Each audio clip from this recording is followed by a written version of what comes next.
Hello, everybody, and thank you for tuning in to the Liberty Report. With me today is Daniel McAdams, and Daniel, it's good to see you. Good to see you, Dr. Paul. Good. I'd like to talk about an old saying that I've heard for a long time and make a few points on it. The old saying is, if you subsidize something, you get more of it, because governments are always subsidizing. That's how government operates, especially under our system.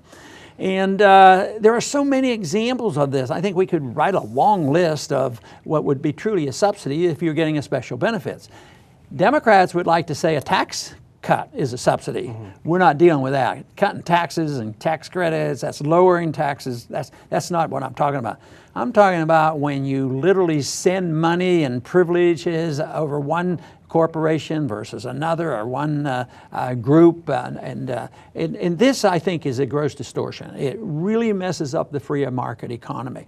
And we'll talk a little bit about the various things that have benefited by government subsidies. It could be directly through money, but it could be protectionism through regulations and things. But I think the mother of all subsidies is that of free money, and that is that debt doesn't cost anything. I'd like to put up a chart to show this, because just recently, of course, the Fed lowering the interest rates, raising the interest rates after 10 years. They hadn't raised them for 10 years. But this chart is interesting because they were gradually lowered and they kept it zero for 7 years or so. Now they're raising them just a very small amount, and the whole world is watching. But the chart really demonstrates, when that line down at the bottom, that means money is free. So where did it go and who benefited by this? Well, we could think of all the special interests in Congress. We can think of the banks. That line at the bottom means that they're getting free money, overnight money, Fed funds rate. The bank borrows and then passes it on to their friends. It never seems to satisfy the market in producing more jobs or anything.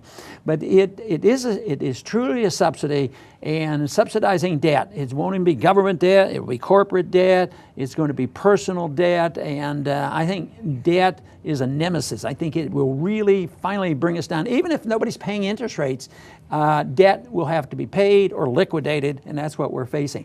But I'm sure you can think of some things that get subsidies. What about through our foreign policy? Is that always designed to give us more national defense, or is there a design that there may be some special interests out there, whether it's direct military budget or those offshoots of the military budget, that money goes overseas and a lot of it flows back to some people here in this country?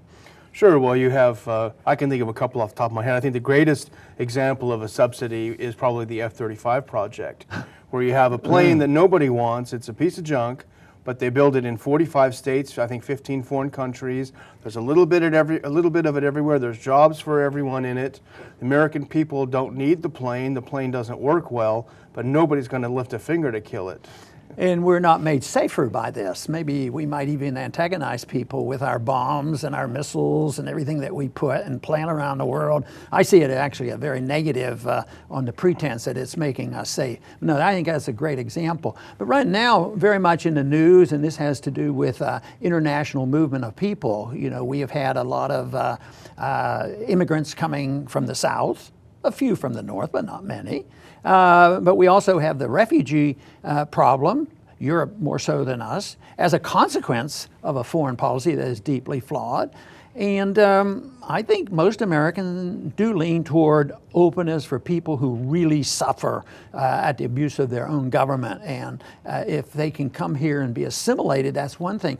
But the other thing is, should the people already here struggling to make a living have to accommodate by paying and be taxed in order to subsidize immigration? And is it conceivable that if there was no subsidy to immigrants and refugees, maybe there wouldn't be as much? Maybe because of what we offer, that could increase the number of people coming to our country. I think it's such a great point that you make, separating the economic issue of subsidizing immigration or refugees versus the humanitarian aspect, versus the idea that, we should welcome some immigrants into the country who, as you point out, want to assimilate and contribute to the economy. And unfortunately, most of the demagogues don't make that differentiation. They'll take one side or the other. Well, there's so many things. I think often because it involved our district here in Texas, and that was subsidizing insurance, flood insurance and windstorm insurance. And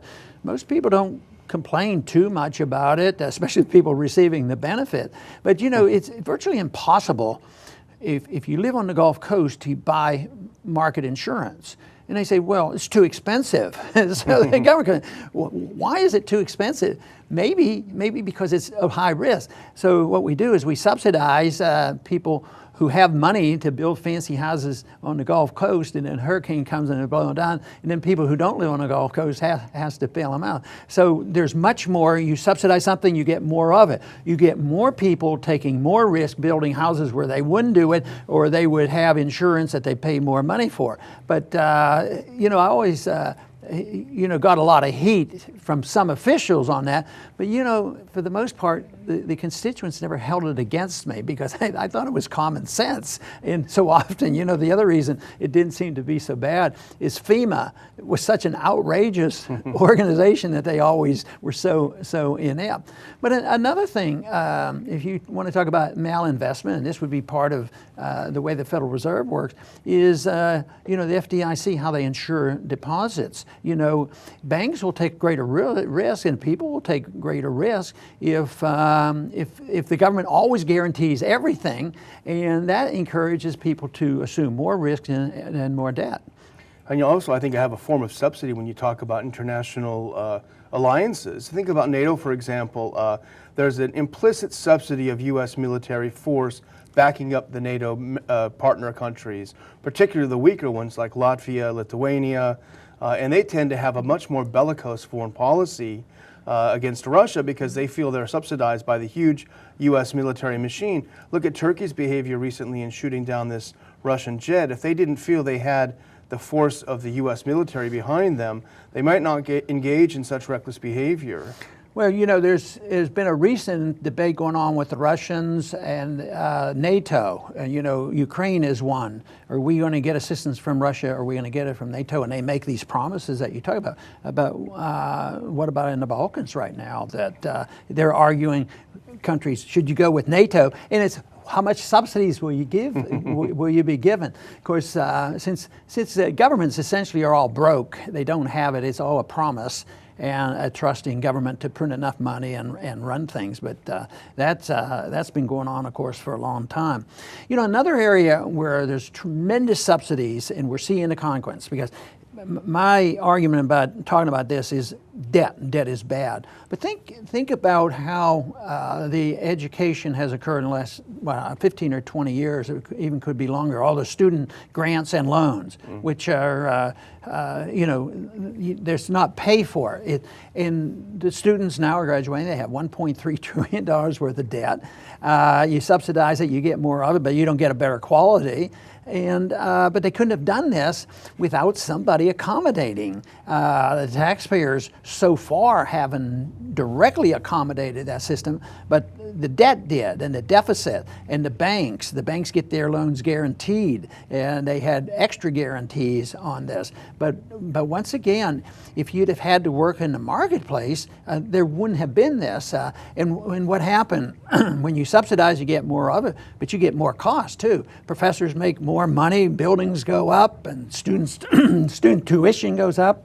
You know, it's not a good thing to have subsidies. It really is, and it's great in your point in education, because you end up subsidizing more students going to school than need to.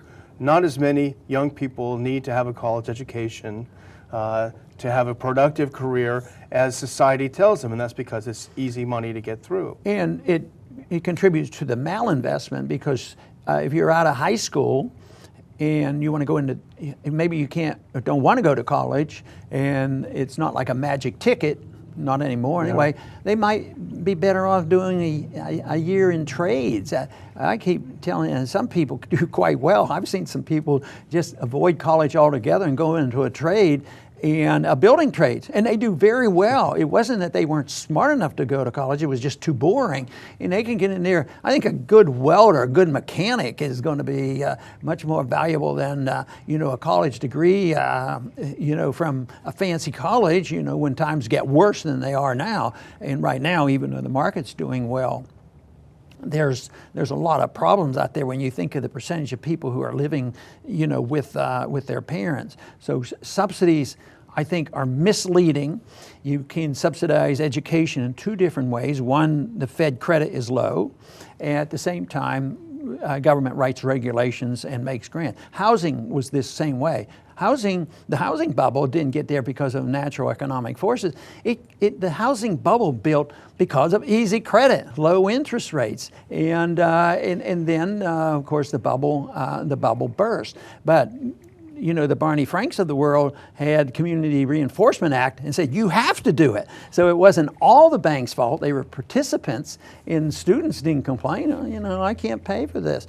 But all I would like to do is put a gentle reminder out there that it's not at the end of the world. Whether it's flood insurance, it doesn't mean there won't be flood insurance. It'll probably be private, and it'll be a more honest thing, and the people who taken the risk should do it. And on education, I graduated from college in '57 and went to medical school and graduated in '61. But we didn't have grants. But the cost was much lower. So the subsidies pushed the cost way up, and anybody who had any ambition at all could have a part-time job in college and a summer job and pay their way through, and it wasn't that difficult. Today, I can't say to the kids, go out, work your way through college. The costs are too high, but that's all a consequence, of this system and debt. The debt is going to bring this country down, and it's expanding, at a very rapid rate. Very few people talk about it, and it could not happen without the Federal Reserve. The chart we showed shows that money is free. If you have something free and you're subsidizing it, you're going to get too much of it. And there's way too much debt, and it's government debt. It's international government debt. It's debt in corporations, and all around debt with students and debt with households. And you say, well, the interest rates are low. We don't have to pay interest. Yeah, but debt eventually has to be paid. Debt always has to be liquidated if you want to get sound economic growth again. Debt can be liquidated by defaulting and walking away from it, or it can be liquidated by just having a default by devaluing the currency. The Fed says the only thing they want to do is further devalue the currency to pay off the debt. Either way, it's bad. But as long as they prop up debt and add to the debt, the economy will continue in its sluggishness, and it will get much worse. You have to have the liquidation of debt, and eventually the thing to do is eliminate this guaranteed subsidy of debt through the Federal Reserve System. I want to thank everybody for tuning in today to the Liberty Report, and please come back soon.